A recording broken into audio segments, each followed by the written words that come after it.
Thanks, Rob. Hey, Wyatt, how you doing, man? Doing good, doing good. Hey, I'm not sure what the play call is, but you guys have had a lot of success on that pull to the left. It's kind of like a trap where you're either isolated on a linebacker or somebody filling that hole. Is that play suited for you? I mean, you love when that one's called. Yeah, I mean, there's a lot of plays where I'm pulling to the left, Joel's pulling to the right, I'm pulling to the right, Joel's pulling to the left. So, I mean, I guess the key to it is plugging in our guards and guys who've been playing well, and Joel and I, and just trying to get the scheme right, and eye candy, but at the same time we're running downhill and we're having a good time. Hey, and obviously you guys lose Nick, but you have the perfect next guy up in Kareem. How impressed have you been with the way he's run this year? Yeah, I mean, Kareem's been amazing. I mean, he's a great guy to run in front of because he usually makes you right, which you're thankful for. But the Nick play. I mean, it was it's tough, and that's the way it works. And I know that he's going to rehab himself better and be back stronger than ever. So my heart and prayers go out to him. But we're not hurting, and that's what's so beautiful about the backfield that we have is. I mean, you even look at Dearness. I mean, and all those guys. I mean, we have great running backs who when you distribute the ball, they can run for some yards too. Thanks, man. Thanks, Tom Del Redo. We'll go to you. Hey, Wyatt, what's it mean to you as a player? Browns really seem to like running behind you. How much confidence does that give you? How much do you enjoy that? The fact that, whether they're pulling you or just running straight behind you. Yeah, I mean that's a good thing, but I'm at right guard, so it's kind of what you'd hope is that they embrace you as their running guard. And there's what the beautiful thing is, I know there's so much more I can improve on. There's so much that I leave out on the field, and I'm thankful that there's been good things that are happening. We're playing at a high level and we've been winning. First quarter of the season 3-1 in a city that wants to win. Right? We haven't had the success that we want back in the heyday, but recently we haven't had the success that we want. So I know that this is big for the fans. I know this is big for the community as well. But really, I'm just happy that we're winning, we're playing well, and if I'm a part of that, I'm a part of that, and I'm happy I am.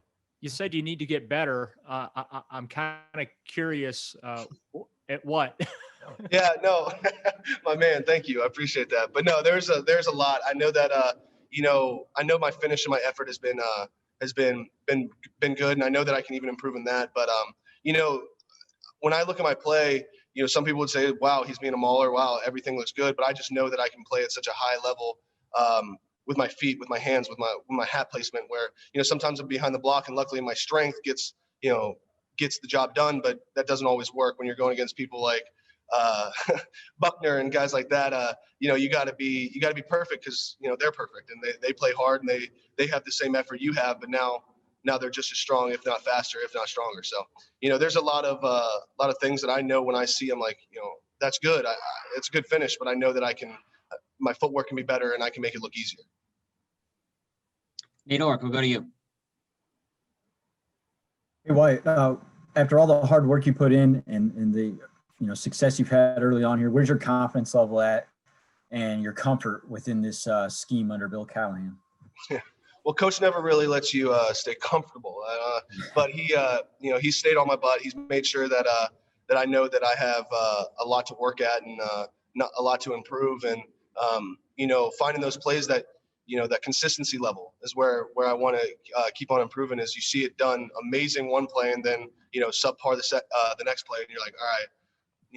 I need to limit those subpar plays and start playing at that high level, 100% of the time. Of course, we're playing the best in the world, so, it's easy to say that and it's harder to do it. But, I think that, with the group around us and the scheme that we have, I mean, it's definitely been helping me.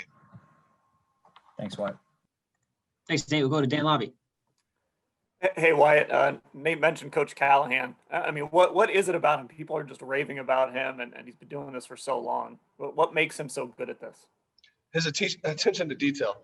I mean, that man can see the perfect, or someone would say, wow, that's the perfect block. And he'd be like, but his toe is, 45 degrees the wrong way. I mean, I'm telling you, that's the biggest. And you're like, all right, Coach, I got you. All right. Yeah.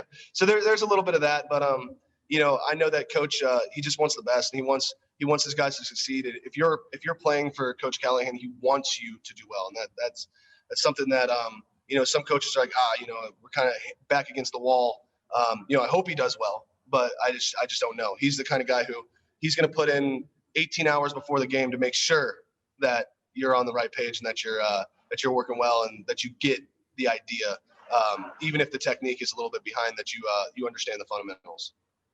Thanks. Next up is Scott Petrick. Hey, Wyatt, when you look at that offensive line coming into the season, it felt like you were kind of the fifth guy, right? You had a bunch of big names across the line. First of all, did that motivate you? And then how gratifying is it for you to have the success and recognition that you've gotten so far this year? Yeah, I mean, I still want to start with it's still early, right? And I know that I can play at a high level, but I know that, I can still get better. And that's one thing that, a lot of people have been patting me on the back, telling me, oh, you're amazing. You're amazing. Your stuff don't stink. And I'm like, hey, let me tell you, there's always something you can improve on. There's always something you can get better at. And I can see it. And at almost every play, even if it's, plus and, Pro Football Focus, put it as a crazy play, I'm still like, wow, I could have fit my backside hand underneath and got more lift and even more push, so that's always the mindset. You're always trying to get better. And I've been thankful with Coach Callahan. He's been a stickler about it. He's been watching me and making sure that, the bad plays you put on film are mitigated, right? You put less and less, and you're more consistent, all around, stud. And that's the mindset that I want to get into, because when you see Joel, you see JC, you see Jack, you see these guys, and I mean, Jed has, he has it, he's just young. Same with me. We see guys who have done it year in and year out, and they've done it at a high level. And, whenever I see them, I'm like, that's what I want to do. I want to be. And, it's kind of cool. You have Jack and Joel are the smart ones, and I'm the mauler. So they tell me what to do, and I go maul them. So it's a pretty good deal. Thanks. Thanks, Scott. Next up is Tony Grossi.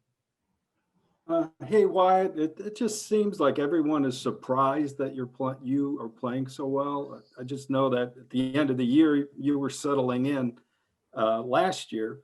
Are you surprised at your own performance, or was this just natural development from getting an opportunity, or have you improved that much over the end of last year? Yeah, I mean, I think that's a lot to it. Not having the off season here last year and coming in and learning a new scheme. I mean, yeah, there's only so many ways you can skin a cat, but the technique and the fundamentals behind each play can change drastically. So when I first came here, it was slowly learning, and I'm learning it during the season when we're playing and everything's changing. It's nice to know the base rules, the base fundamentals, and then when plays change throughout the year, I can make those adjustments. And it's nice to have not only smart guys around me, like I was saying, but this off season I trained as hard as I have. As hard as I could. I think I maybe missed 2 weeks of strength training the entire off season. So it was definitely a lot of work. And then, I came in early and I made sure that I got with Joel and JC where they were training up here in Cleveland. And we just ran and, did drills and stuff like that. And I feel like that helped. I mean, that was good for my growth, but also camaraderie against the group, because we didn't have the spring together. And I think that was rough, but we worked through it and everybody did. So, but I'm thankful for the guys around me and coach and everything like that. And, the detail we put into everything. I mean, if you take it to heart and you really work at it, you're going to improve. And it's good to have, successful people around you too. And one other thing, I think some of that question about you was caused during the offseason. Coach Callahan said, the right guard is wide open. Did you feel that was fair? It's, you had to prove yourself to a new line coach? Yeah, I mean,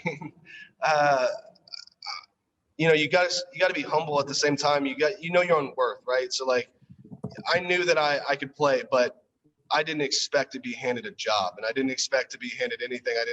I knew that I was going to work. I've been working in the past 3 years that I've been in the league. I knew that, it would be beneficial for the whole team to have a competition and not he's our guy, an unproven guy. He's our guy. Right. So I kind of understood that. I knew that I had to take lots of steps, but in my mind, it was mine. It was my job, and I wanted it, and I was going to do whatever it took to get it. And that's why I worked so hard. And that's why I put on the weight. I gained strength. I still had to get in shape because we can't run as much. It's a little different when you're not playing ball, but the only thing that really gets you into shape is ball. So, but it was good. And, I felt like, preparation was big this year. Thank you. We'll take two more. We'll go to Zach Jackson and then Nate Ulrich. Zach, your line's open. Well, I just want to ask you about the plays where you get your first block and then you get downfield and get someone else. Can you just explain the satisfaction with that? Is that like the offensive line equivalent of scoring a touchdown? Yeah. Well, you always get the touchdown blocks, and those are basically the offensive line equivalent. But, I'd say the biggest thing is trying to, it took a couple series last game to really get into it and, stuff when it's a slow start or, whatever it is, you just got to, like I said, be consistent, continue on. That's one thing, like that first player, I remember the Cincinnati game, that first play, I knocked my guy down. It was a fake. And, I run over and hit someone else. And, you're just having fun flying around. And then all of a sudden your guys see, and they're like, all right, we can do this. You know what I mean? Like, let's fly around and hit each other. So it's contagious. And, sometimes it's a bad word, but sometimes being a prick is a good thing, right? I got to be smarter with my hands and, no personal fouls or holding calls. But, I think that helps in the long run is having that little bit of edge, that chip on your shoulder, to where guys aren't just thinking about the block, but they're thinking about the guy trying to take their head off. So I think that helps the whole offensive line. And, we see it and it's working and it's good. Last one goes to Nate Ulrich. Hey, Wyatt, you mentioned Buckner earlier. What makes him so good, and what makes this defense and the line specifically such a challenge?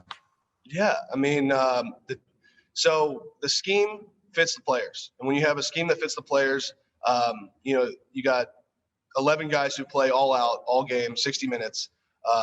They're tougher than nails. You got, 6'7", 300 pounds, and very fast. So he's good with his hands. He's fast. He's smart. He sees tells. He sees stuff. Like I said, like for this scheme, he's perfect. There's slight movements to where you're messing off blocking combos and stuff like that. Like that's what he lives for, and I think that he's a good player to do it. I think that he's talented and a smart guy as well as a talented guy. And I'm not even talking about just number 99. I'm talking about that whole front, the whole D line, as well as the linebackers. I mean, you got a talented front and talented back core. You're gonna have a good defense, and there's reasons why that they've been given the accolades that they've been given. But that doesn't make us afraid. That doesn't make us scared. That just makes us understanding of the preparation it takes to take down a giant like them.